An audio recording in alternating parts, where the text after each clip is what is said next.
one of the things that I've come across in my research, especially as it relates to the black gay community, to black men, to the black community, is that we don't always want to go for treatment, to see a therapist.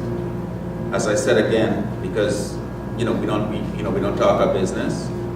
2, we may not be able to afford it. We may not have insurance to cover it. And 3, just very simply, we're not really up for this, so we're not going to keep the appointment.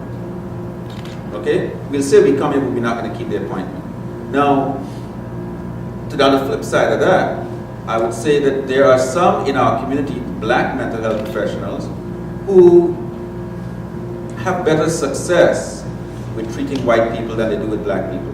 Because they know they ain't showing up for the appointment.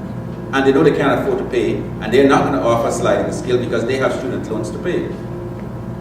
So, what we're suggesting to someone who wants to go for therapy is on our website, we have a list by state of black mental health professionals that you can search. And what we recommend that you do this, one of the problems we have discovered is the lack of cultural competency in the mental health professionals. That is, black or mental health professionals who know you as you are, who know where you come from, who know your background, who understand who you are. And what we recommend is that when you go to see a therapist, when you sit down there and the therapist is interviewing you to see if the two of you can make a match, if he or she is going to be able to bill you for Medicare, bill you for the insurance, you need to ask the therapist, how comfortable are you talking about black, gay, or lesbian issues? How comfortable are you, or how familiar are you with black issues and issues in the black community? What experience do you have? And if that therapist cannot answer your question satisfactorily, say, thank you very much, excuse me, I don't think we're a good match. And get up and leave. It means that you may have to look again. It means you may have to look for somebody else and spend some more time taking some time off of work and going and finding somebody for another consultation. You ain't paying for it, because the consultation is usually free. But it gives you an opportunity to interview. So you can find a right match with somebody who you can sit down with and open up, who understands where you're coming from, who's not going to judge you, who's not going to bring their homophobia and impose it on you. Also to understand that according to the Affordable Care Act, in 2014, Medicare is going to start allowing for paying for mental health services. It already does under certain circumstances, but across the board. So we now need to find mental health professionals who are equipped to do the billing for Medicaid, so that they can accept Medicare and everybody can get paid and everybody can be taken care of. And you find a way to keep your appointments. When I talk to people from the United States, black men from the United States, from various parts of the country, from the Caribbean or from Africa, there were similarities in terms of culture, in terms of belief systems, and throughout all, there was a persistence of religion. Christianity was the dominant factor, running through it all the time, everywhere. And that permeated it and underscored everything and everybody's behavior and attitude and their thought processes.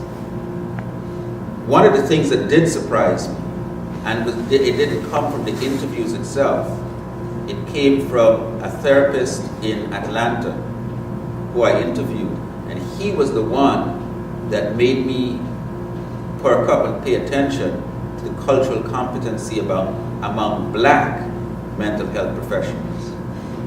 That black mental health professionals are mostly trained along a Western European Freudian paradigm, and as a consequence, they are not familiar with their own racial identity issues, because they're so devoted and so separated themselves from what it is to be black that they don't even know anymore what it is to be black. And honestly, who's going to pay the bill? Who's going to pay when they come? You know, who's going to show up for the appointment and pay? A white person is more likely to show up every week on time at 5 o'clock and sit there for 50 minutes and spill the, you know, and talk about it.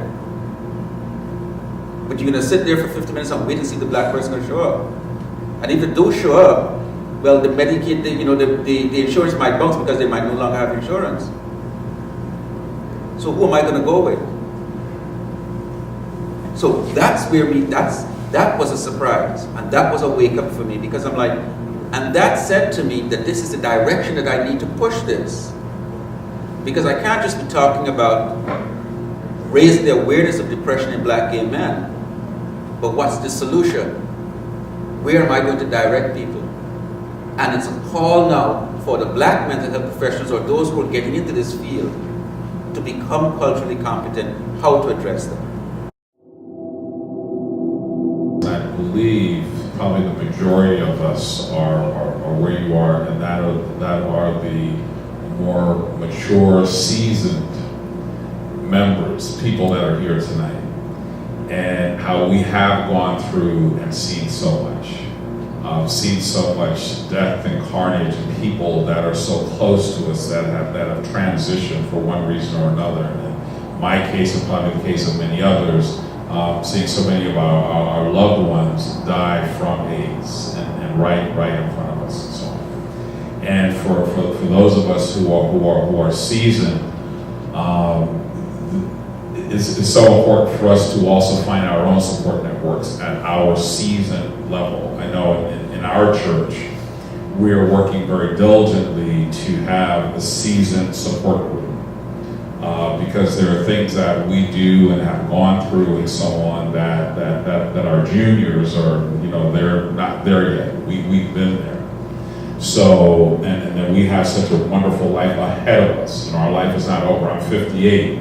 My life is not done yet, you know. But I know I'm not going back to 20, so I'm not going back to clubs and doing all that sort of thing. So how can us seasoned individuals come together to create a community? You know, so as we continue to advance on in age, we have a support network, and we're comfortable about going to the therapist, and we're comfortable about doing whatever those things are that we want to do as we advance on in our lives. And a piece of this film that I really appreciate, and I really enjoyed the whole thing, a piece that I appreciate is when you brought in the senior member, the senior brother into the story. Because his story is my lived experience right now. You know, I did the stuff that the young guys did, but his story as a senior individual who goes home, many of us go home by ourselves. Many of us go to our bedrooms alone, or we're trying to see, can I recreate what I did when I was 25 years old and go out and find that young person. So that's a very real story for us. You know, that's a real story for me, and for many people here, it may be a similar story. So I appreciated that part. But I would just say, it's important for us to look for those seasoned networks that we could be a part of, and they're out there. They're out there.